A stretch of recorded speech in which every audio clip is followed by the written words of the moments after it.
Bon Mimi, Quoi? on va où aujourd'hui? On voit là. Ouais, on voit l'autre côté. On voit là-bas. C'est pas grave. Ah, on voit partout. On va à la montagne. Oui, et on va voir quoi? Les oiseaux avec la caméra. La caméra. Il est là, le château. Tu l'as vu le château? Oui, il est là. C'est pas vrai. Oui, il est là. Il est là le château? Oui, là. Ah bah non, mais c'est pas pour lui faire peur. Faut qu'on le voit de près. Vas-y. Voilà, voilà. Voilà. Alors c'est un aigle pêcheur celui-là.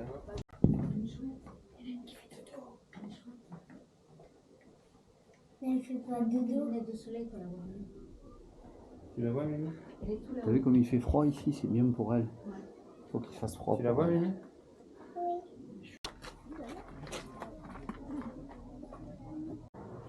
Alors ça, ce sont des hiboux grand-ducs. Tu vois, hibou grand-duc. Il fait pas peur. Il te fait pas peur à toi. Oh, là il y en a encore un autre. Tiens. Attends. Tu sais ce qu'on va faire, Mimi? Tiens. Non, tu veux que ça mieux, regarde. Là. Ça va être beaucoup mieux. Là, regarde. Il est où? Il est là. Là, devant toi, au ras. Moi, je vois que la tête. Tu vois pas le reste? Oui. Attends. Moi, je vois le reste de la tête. Qu'est-ce que vous en pensez? Il a de beaux yeux, t'as vu ça? T'as vu le plumage comme il est blanc? Oui, très Et tu sais pourquoi il est blanc? Non. Parce que la nuit on le voit pas comme ça. T'as vu, il est blanc et gris là, donc la nuit on le voit pas trop. Blanc et noir. Le pauvre, il peut pas faire dodo comme il faut. Hein. Ça c'est la chouette Harfang, l'oiseau des neiges. Ah, c'est parce que tu vois, chouette Harfang, il est dans la neige. Il dit dans la neige qu'il est blanc. Regarde, ça sont tous les œufs. Vautour fauve. Alors ça c'est l'œuf du vautour. Oui, mais c'est un L'aigle petit des peu steppes. cassé. L'aigle, ils sont pas gros, ouais, t'as vu? C'est pas beau, hein. Ils sont vraiment pas gros. Le vautour femme, ils sont très ma bouffe là, un très gros là en bas. Ah oui, tu sais ce que c'est? C'est une autruche. Oui, C'est un œuf d'autruche. C'est un arbre trou. Ah oui. Ouh là là là là là là. Ah ouais, là, regarde, là il y a des vautours. Alors t'as vu là? Alors tu vois là, il a pas sorti ses ailes. Mais le vautour, quand il est plus grand que Papou, quand il écarte les bras. T'as vu? Il te regarde, Mimi, à toi. T'as vu? Alors voilà, ça c'est le plus grand des grands. D'accord? C'est le plus grand des grands. 3 mètres à 3 mètres 20 d'envergure celui-là. Tu vois, c'est le gypaète. Tu vois, il met 2,90 mais il peut aller jusqu'à 3,20. Tu vois, c'est le plus beau, c'est le plus grand d'Europe. Gypaète barbu. Ça veut dire que c'est à peu près la largeur de la barrière? De là jusqu'à là? Ouais, peut-être, oui. Ah oui, je pense, facile, oui.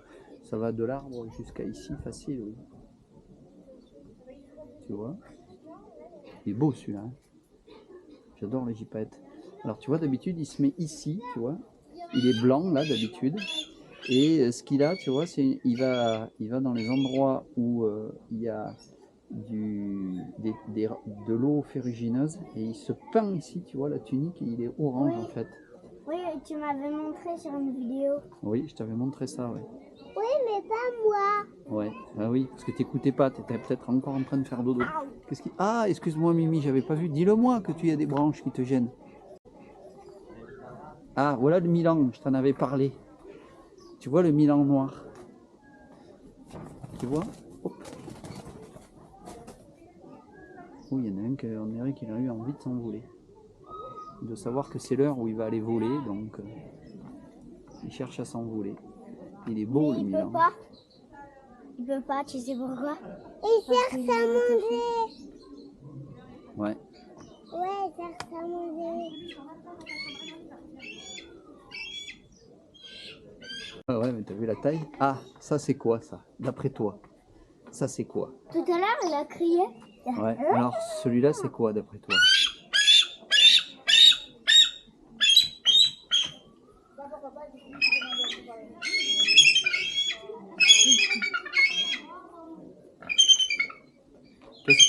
Qu'est-ce qu'il met Papours au début de ses films de vidéos d'avion? Je sais pas. Des caméras? Non, il fait du bruit, tu sais. Au début de mes vidéos, je mets le cri d'un oiseau. Cet oiseau, c'est l'aigle. Oui. Ça, c'est un aigle. Mais tu fais C'est le un bruit aigle. de l'aigle. C'est un aigle royal. Mais tu fais le bruit. C'est quoi tout là-bas? Où ça? Tout là-bas? Pas pour que tu fais le bruit de l'aigle royal. Où ça, où Entre ça, les arbres. où ça là? Là? Tout là-bas. Wow, regarde ça. Un trou là. Mais... Ça c'est le pigargue à tête blanche. Le pigargue.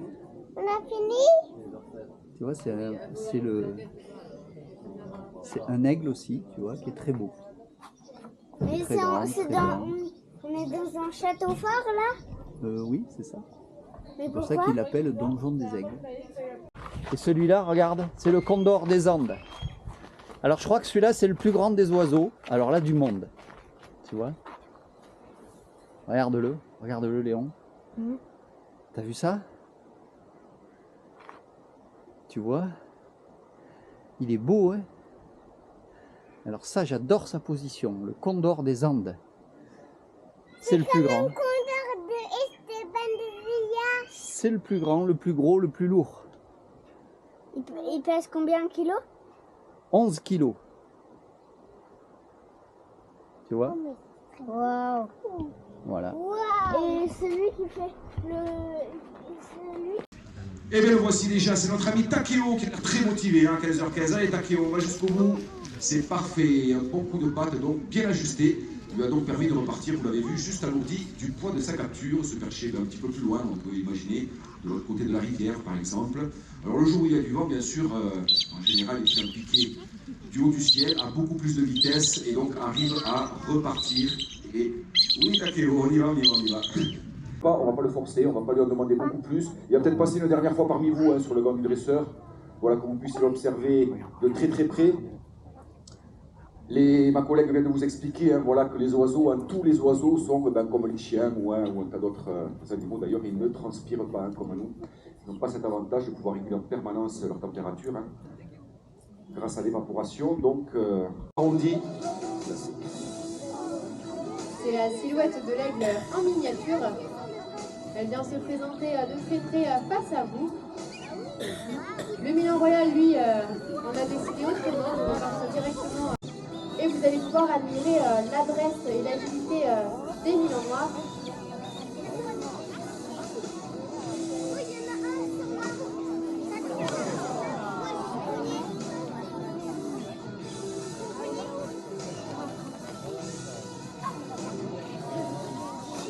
De véritables acrobates, les Milans. Ils sont capables de chandelles, de looping. Ce sont de véritables acrobates du ciel. Et lorsque vous voyez un oiseau attraper une boulette, essayez de le suivre jusqu'à la fin, car vous verrez qu'ils ne se posent pas pour manger leur récompense. Ils vont simplement porter leur bec leurs pattes à leur bec, pour pouvoir se récompenser. Alors on voulait absolument vous le présenter, ce petit vautour, puisqu'il a une très grande particularité, c'est que contrairement à la quasi-totalité des rapaces, qui, sachez-le, n'ont pas d'odorat, il faut le savoir. Beaucoup de gens au téléphone en nous disant au printemps on a trouvé une petite chouette ou un petit faucon ou un rapace, en tout cas quand on ne sait pas ce que c'est, on ne veut pas le prendre pour pas le remettre, pour pas qu'il ait notre odeur et que les parents le rejettent ou le mangent ou le tuent. Il n'y a aucun danger, aucun risque à ce niveau-là si vous trouvez une petite chouette ou un petit pibou ou n'importe quoi d'autre, une puce ou un faucon. Au printemps, n'hésitez pas à le prendre et même si le nid est inaccessible, à le remettre en hauteur sur un toit plat de garage par exemple ou dans un truc de construction d'une vieille maison. Les parents, même s'il a 100 mètres, devront le nourrir jusqu'à qu'il soit taille adulte et qu'il puisse se débrouiller tout seul. Les parents ne l'abandonneront pas, mais un oiseau au sol en général ne passe pas la nuit. Entre les chats, les fouines, les martres, les genettes, parfois les chiens également. En général, voilà, ces oiseaux, surtout s'ils sont jeunes, ne passeront pas la nuit, donc n'hésitez pas à les prendre, hein. Aucun risque pour les odeurs de l'humain, et de le mettre en hauteur. Le faucon caracara va nous quitter le premier, car malheureusement toutes les bonnes choses ont une fin. Hein. Ça filme ?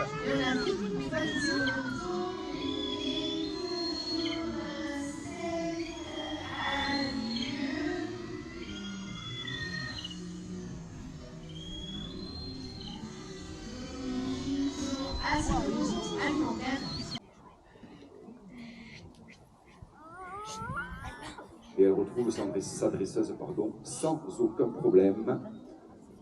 La dame blanche, vous l'avez reconnue. Allez, après on arrête s'il vous plaît, vous gardez les enfants avec vous. Merci beaucoup. La dame blanche, donc, que vous avez peut-être déjà croisée pour certains d'entre vous, à la lueur de vos phares, avec son vol fantomatique, n'est rien moins d'autre que la magnifique chouette effraie. Donc un oiseau, vous l'avez compris, hein, qui a toujours vécu volontairement, bien sûr, à proximité immédiate de l'homme. Hein. Et le plus grand des paradoxes, c'est que c'est un des oiseaux, pour ne pas dire l'oiseau, hein, certainement, qui a été le plus persécuté en France, puisqu'en effet, la voici, jusque dans les années 70, voire début des années 80. Oui. Superbe manœuvre de recherche à nouveau, parfaitement exécutée. Donc, disions-nous, pendant des siècles, et ce jusque dans les années 70, voire début des années 80, c'est pas très vieux, la dame blanche en France était littéralement clouée, hein, vivante dans certaines régions, sur les portes des granges, des maisons, pour, disait-on à l'époque, conjurer le mauvais sort. Elle était en effet considérée comme un oiseau, disait-on, à l'époque de mauvais augure, c'est-à-dire un oiseau qui était annonciateur de la mort ou du malheur à qui croisait son chemin. Alors une pratique bon, assez stupide, hein, mais surtout très barbare, hein, aujourd'hui révolue bien sûr. On s'aperçoit que c'est un charmant rapace et qui est bien sûr tout à fait inoffensif. Merci pour elle. À l'intérieur du donjon, la meurtrière, les enfants, c'est cette petite fenêtre toute noire, toute fine sur la tour. Il n'y en a qu'une, regardez-la bien, observez-la bien, car dans quelques secondes, une grosse silhouette va se dessiner dans l'obscurité de la tour, une grosse tête, de gros yeux à l'iris orangé, deux toupets de plumes, le voici sur sa grosse tête. Notre ami Duke est de sortie avec son magnifique plumage, hein, vous le voyez, qui se confond parfaitement avec son environnement naturel. Si on ne nous dit pas qu'il est là-haut, hein, je pense que personne ne l'aurait vu, surtout lorsqu'il reste immobile. Mais ça ne va pas durer longtemps. Rangez bien les oreilles, les enfants. Ça va passer au ras des pâquerettes. Et c'est un terrible chasseur de lapins, de lièvres. Et de renardeaux également. Le hibou grand-duc est un très grand amateur, un très grand gourmand du hérisson. Alors ça n'a rien de très spectaculaire, vous allez me dire. Mais le hibou grand-duc fait preuve d'une très grande patience et d'une très grande habileté. Car avant de pouvoir se délecter de cette proie, il va devoir enlever une à une les piques de ce dernier, sans se blesser. Et le premier à nous rejoindre est l'emblème du parc national des Hautes-Pyrénées. Observez la voûte d'entrée à gauche du château. Voici Pyros, notre gypaète barbu. Le voici, le barbu. L'ostéophage de service, c'est lui, emblème donc, on vous l'a dit, du parc national des Pyrénées. Il arrive toujours à la fin dans la nature, hein, quand les festivités sont terminées, dans le sens où tous les autres vautours ont fini de nettoyer tout simplement les carcasses, hein, les cadavres, qu'il ne reste plus que la peau et les os. Le voici à nouveau. Il peut avaler des os jusqu'à 40 cm de longueur sans aucun problème. Et si ces os sont beaucoup trop grands pour pouvoir les avaler d'un seul trait, il va les prendre dans ses pattes, partir très haut dans le ciel pour les lâcher sur des pierres pour pouvoir ensuite y récupérer des petits morceaux. Alors tandis que Pyros vous survole, observez toujours le château. On attend le plus gros rapace du monde. On attend tout de suite Machou, notre condor des Andes. La voici. Alors elle devrait vous survoler également. Allez Machou! Et ici c'est une femelle qu'on vous présente. Hop! Dans le château, nous vous présentons un mâle. Allez oui! Le condor des Andes, on le retrouve donc au Pérou, au niveau de la cordillère des Andes. C'est un oiseau ici qui est en plumage adulte, car elle est noire avec le bout des ailes blanches. Lorsqu'ils sont juvéniles, les condors sont d'une couleur bleutée. Et lorsqu'ils atteignent cette couleur dans ce plumage adulte, c'est le même principe que chez le pigargue. Cela montre à ses congénères qu'elle est apte à se reproduire. Allez, oui! Alors elle va vous survoler une seconde fois. Attention aux oreilles car c'est de plus en plus bas. Donc je vous disais, ici c'est une femelle dans le spectacle qu'on vous présente. Pour faire la différence avec un mâle, c'est très simple, il y a deux différences à retenir. La première, c'est l'extension de chair que le mâle va avoir sur le bec. On appelle ça une carbouncule. Et aussi la grosseur. Contrairement à tous les autres rapaces, le mâle, lui, est beaucoup plus gros que la femelle. Il peut atteindre jusqu'à 10 kg. La queue ici présente durant le spectacle fait environ 8 kg. Le gypaète barbu, lui, est parti tester les conditions. Il se trouve au nord de la cour.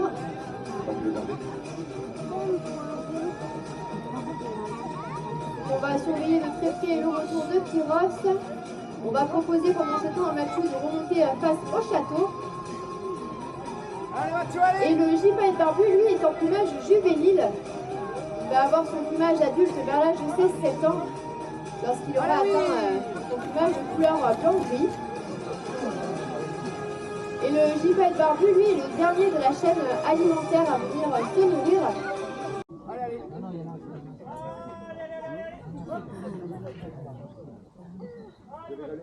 Vous avez peut-être également observé, hop là, sur la queue de notre oiseau, de la plupart de nos oiseaux, un petit cylindre noir, hein, suivi d'une petite antenne flexible. Il s'agit d'un mini-émetteur qui ne pèse que quelques grammes seulement, hein, 8 grammes si vous voulez tout savoir, et qui nous servirait bien sûr à aller les chercher, à les retrouver, s'ils effectuaient un jour une fausse manœuvre, lors de mauvaises conditions météo, lorsqu'il s'agit d'un jeune encore pas très expérimenté au vol.